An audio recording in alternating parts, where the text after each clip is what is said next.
A Cliché White Van Story by This Is Mackenzie. When I was a kid, I used to live in what probably wasn't the best neighborhood. I lived there from the time I was 7 until right after my 10th birthday. In my apartment building, there were 2 other families that had girls around me and my twin sister's age. One of those girls was a girl by the name of Elizabeth. My mom was a single mother, and Elizabeth's family would watch my sister and I all day while my mom was at work during the summers. Her mom was a teacher and didn't work summers, and I want to say her dad either worked nights or was off on Wednesdays sometimes. One day, Elizabeth and I decided to ride our bikes to the front of the neighborhood to see if the local pool was open, because they had recently drained it to be cleaned. Our neighborhood was at the very back of the neighborhood, and the pool was at the very front. Another thing to note is that our complex was almost completely surrounded by woods that we were pretty familiar with. So Elizabeth and I made it about halfway to the pool when I shit you not, a white minivan full of 5 guys slowly drive past us. Elizabeth made eye contact with one of the passengers, and he made some weird hand gesture at her that she repeated to me, and it freaked us both out. At this point, we were both stopped in the middle of the road, watching the van to see it pull into a parking spot, back out in the opposite direction, and turn back around to start coming back at us. I watched a lot of movies as a kid, so naturally I went into action mode. We both hopped onto our bikes and began racing back towards our building. We came to a point where we would either turn right to go towards our building or go straight into another cul-de-sac. We both turned right to head home, and the van was on our tails, so I realized we couldn't outrun a van, and I yelled for Elizabeth to follow my lead. I waited until the van had started making the right turn around us. Then I rode my bike up onto the curb and turned around to go towards the other apartment buildings. I decided it was probably a bad move to lead the bad guys towards my house. I couldn't outrun a van, and I wanted to really make sure they were following us. One of the men in the van had pointed and shouted in our direction as he noticed us going the other way, so they had to pull into another spot and turn back around to follow us. To this day, that tricky-ass maneuver I pulled is one of my most badass decisions. Way to go, 9-year-old me. Anyway, the 2 of us rode our bikes up a hill and into the woods. We made it in just as the van came into our sight, and we hid behind the trees and watched them do a loop around the cul-de-sac in search of us. Not wanting to be seen again, we stayed in the woods and walked the perimeter of our neighborhood until we made it behind our apartment building. I decided we should leave our bikes in the woods so the men wouldn't recognize them on our porches and know where we lived. We ran up the back staircase and into Elizabeth's apartment and immediately told her dad everything. I guess he thought we were just a couple of imaginative kids because he just told us not to leave our cul-de-sac for the rest of the day and let's go play outside again. We ended up crossing the hall into my apartment and watched from the window with my sister as the same van looped around our cul-de-sac and presumably the rest of the neighborhood a couple more times before disappearing. I remember seeing a police officer patrol around our neighborhood about half an hour later, so maybe her dad did call the police. That's really just speculation, though. I never told my mom about it until much later in life because I thought the whole experience was pretty cool, and I had just earned a badge for escaping my enemy on my super cool spy mission or some shit, and I didn't want her worrying about it. If I remember correctly, my sister Elizabeth and I actually went on a stealthy investigation of my neighborhood later on the day, armed with walkie-talkies to try and make sure the coast was clear. I'm still not sure what to make of the whole situation because I didn't really treat it as something serious at the age, so it feels weird to me now. Could I have possibly been kidnapped? Lately, I found Elizabeth on Facebook and meant to ask her about the whole situation, but I didn't know what to say. So I just said, "Hey, I know it's been 10 years, but remember when we almost died?" Laughing my ass off. Story number 2. My Christian Grey Wannabe Stalker Returns by Karasev 24. I had pretty much forgotten about what had happened until last night. when I saw John for the first time in over a year. So here's the story, including last night's events. I will spare you guys the lovey-dovey stuff. Just understand that John and I met through a friend of a friend, and I was head over heels for this guy for a few weeks. He is so perfect I had a daydream or two about wedding bells and babies. John was a software designer and very well off financially. He was also a perfect gentleman. Every time we met, he would open doors for me, wait for me to sit first, offer his coat, all that Hallmark romance movie stuff. Valentine's Day was our third date. We had already been flirting for a while, and one night it got pretty sexual. He started talking about what he was going to do on Valentine's Day, not what he wanted to, but was going to do. I stopped him and told him I wasn't ready for that yet, and explained it was really rude of him to just assume that kind of thing, especially that we've only had 2 very short dates prior to this. He apologized and promised he understood. No sex on Valentine's Day, and said he was okay with that. Now skip forwards to Valentine's Day. He picks me up as we are sitting in the car. He tells me to close my eyes. I hear him get out of the car, get into the trunk, and fumble around. He came back and told me to open them. He was holding 18 long, stem red roses and a 2-foot Chewbacca plush. I squealed. I'm a huge Star Wars nerd. He told me to open Chewie's satchel. Inside was a box from Kay's Jewelers. It was a lightsaber pendant. I thanked him, thinking it was a $30 necklace or something. Kay's didn't even register with me until much later. He took me into a fancy steakhouse, the kind with no prices on the menu. He ordered wine, we ate, and had a pretty nice meal. I was ready to go, but he wanted to stay for a second glass of wine. He called a waiter over and ordered a bottle, not a glass. I gave him a funny look. He just smiled and poured him and myself a glass. After I finished my glass, I was fuzzy-headed and done. I know my limits. Have another, he said, and poured.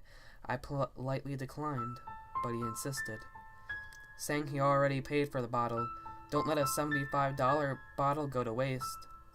I politely declined again. He kept nagging. By now it caught the waiter's attention, and he came over, asked if everything was okay. John said it was fine and kind of shooed him away. The waiter looked at me, gave me a kind of concerned look, and said, "We can send the bottle home with you guys if you like. We have bags that make it legal to transport. I'll go get one." And he took off before John could speak, and promptly came back, and as John was starting to protest, the waiter had already sealed the bag, smiled at me, and wished us a good evening. Looking back, the waiter knew exactly what John was doing and came to my rescue. But in the state I was in at that moment, I just shrugged it off. We drive around a bit, and John pulls into a fancy pants hotel, the kind with valet drivers. I asked what we were doing here, and John said he had a surprise for me. I instantly sobered up and started secretly texting my friend from under my purse. As I'm doing this, I told John I was going into a hotel room with him, that he promised, and I wanted to go home. He argued a bit. I tried to get out of the car, and he pulled my door shut. He apologized, said it wasn't a sex surprise, but told me I was right.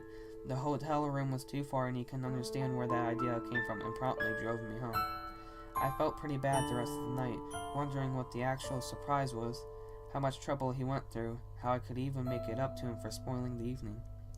The next date comes, but we decide to stay in, watch some movies. One thing led to another, and he ended up staying the night. I woke up randomly in the night to him standing over my side of the bed, just staring at me. I freak out and sit up, asking him what the frick he was doing. "Oh God, sorry, I sleepwalked. I should have told you, I'm sorry." I'm pretty shaken up now and can't sleep, so I just lay there, on edge, awake. I got some pretty bad vibes coming from him now. Just want him to leave. The next morning I have to get to work. I pretty much have to shove him out of my house because he doesn't seem to want to leave. He kept randomly talking about a room in my house that's empty, how to make a great bedroom, how a roommate would help me financially. As I pushed him out, he was suggesting he move in. I told him it's way too early to think about that. And he makes a "nah, it'll happen" type comment and leaves. I got to work and John blows up my phone all day. "I miss you. How's your day? What are you wearing? Why won't you reply? Are you at work? I miss you so much." 38 texts, all similar to that. I can't be on my phone at work, he knows that, so I'm annoyed. I clock out and leave, and outside in the parking lot, he's sitting there and waiting, is John. I just missed you and wanted a kiss. One kiss. I tell him not to do this. This is my job in a secure facility. Then he hands me a bag with gifts inside, including the receipt for the necklace he got me for Valentine's Day, which totaled $750. I freak and tell him I can't accept it, or the necklace. It's too much. He refuses. We argued. I leave. He follows me home. We can't go to sleep angry. Let's work it out. I tell him I need space and he needs to go home so I can think. He agrees. Next morning, there are a dozen roses on my doorstep. I go to work, get off of work, and I have 40-something texts from him, ranging from sorry, I miss you, to angry messages telling me I'm ungrateful and just like his ex-wife. I got home and break up with him via text. Wasn't classy, but at this point I just don't care. He called me, screamed at how I can't break up with him over a text and that I had to do it in person. 10 minutes later, he was outside, refusing to leave until I came out. My roommate was standing just inside the door, as protection. John was sobbing, like snot down your face, crying, handed me a bunch of gifts, roses, video games, Star Wars stuff, Doctor Who stuff. It was insane. Really.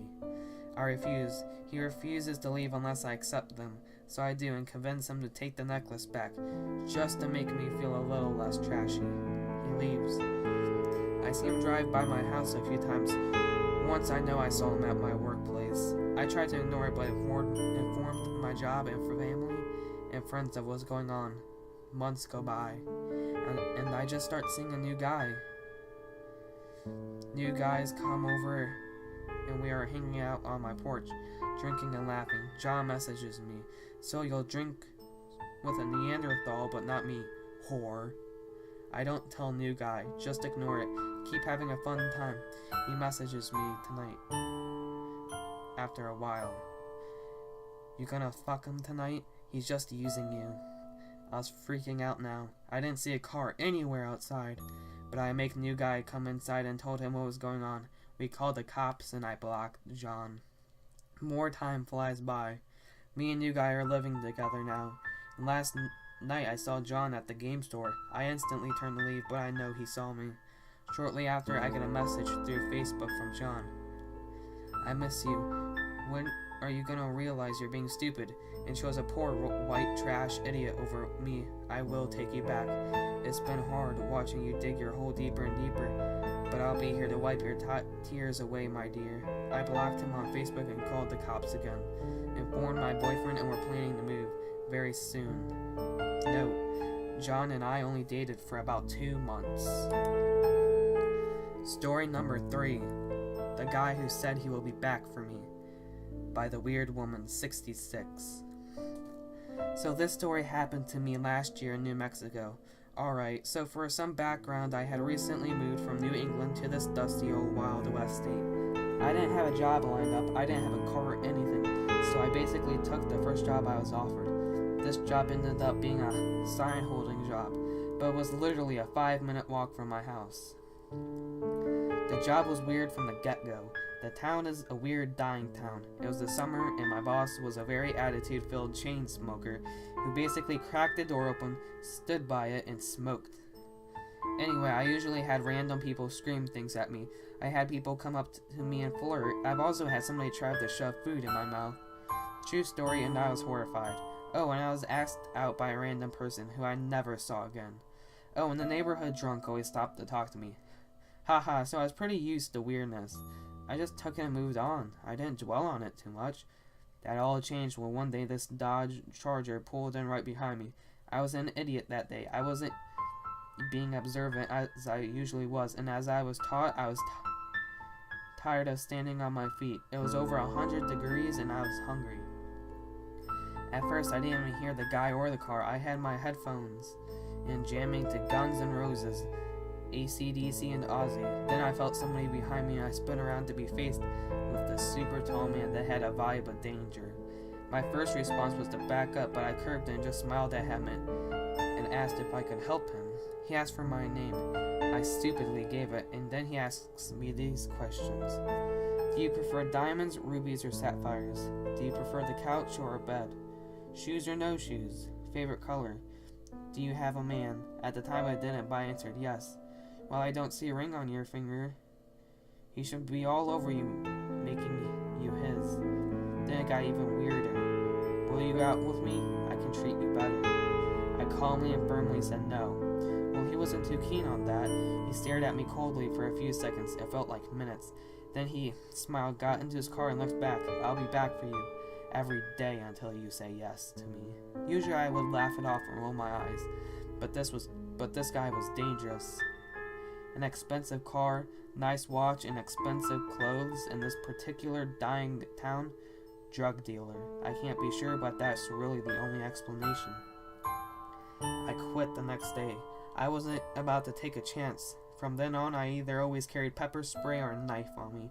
Now I also have a boyfriend who wholeheartedly believes in the Second Amendment. Thank God I haven't seen him since. But the thing is, how do I know he hasn't seen me?